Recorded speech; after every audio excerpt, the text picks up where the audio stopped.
Hey everybody, welcome back to the channel, and today we're going to install Rosetta 2 on your Apple Silicon Mac using Terminal. If you ever tried running an Intel based app on your M1, M2 or even newer Macs, so the M5, you've probably heard of Rosetta 2. In short, it's the magic that makes it possible for the software to work. So let's get into it, shall we? The tools you're going to need is an Apple Silicon based machine, Mac OS installed. You need the latest version, which is 26.5.1 as of this video, and a little bit of confidence about going into Terminal, but it's going to be a cut and paste exercise, so you shouldn't have too many issues. So on your machine, if you go to my website, I'll put the link in the description below for Mac user, and then if you just type Rosetta 2 in the web browser, it will come up with a article.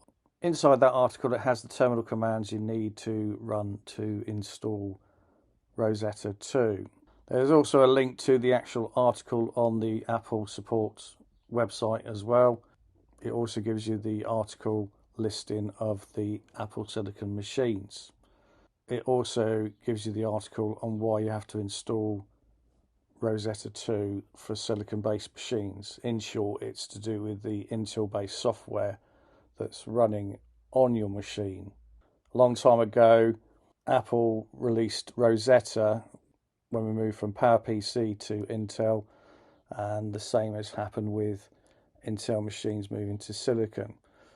You'll also get notice that on the later operating systems, you'll get warnings of certain Intel software that in the next release, which was probably September, October, so Mac OS 27, you'll find that some of your Intel software might actually stop working on the later operating system when Apple released that in September, October of this year.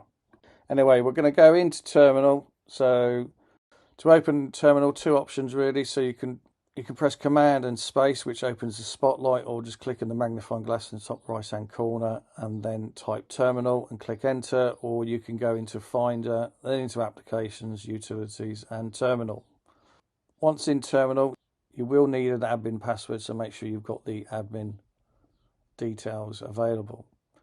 And then you cut and paste this code, which I'll put in the link below, and then it prompts you for the admin password, which you install, and that's it.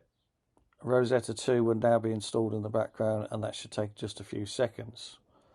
On the later operating systems, you might actually get the warning of possible malware because it's a terminal command. This wasn't around in the early versions of Mac 26. However, I've noticed that running 26.5 and above, it gives you that, it prompts you of that issue, and you just press return, and then the software will go away and install. To verify the installation, you can run this command, and it should give you the return of ARM64, which means that Rosetta 2 is running. You can also run one of your Intel apps, so find one of your Intel apps that's running on your silicon-based machine and then open it up, and Rosetta 2 will actually automatically identify and kick in. That's it, you successfully installed Rosetta 2 on a silicon-based Mac. Anyway, that's it from Mac user. If this has helped you, smash the like button and don't forget to subscribe for more easy tech tips. If you've got any questions, drop them in the comments below. I'd love to help. I look forward to seeing you on the next video, and as always, have a great day. Thanks for watching.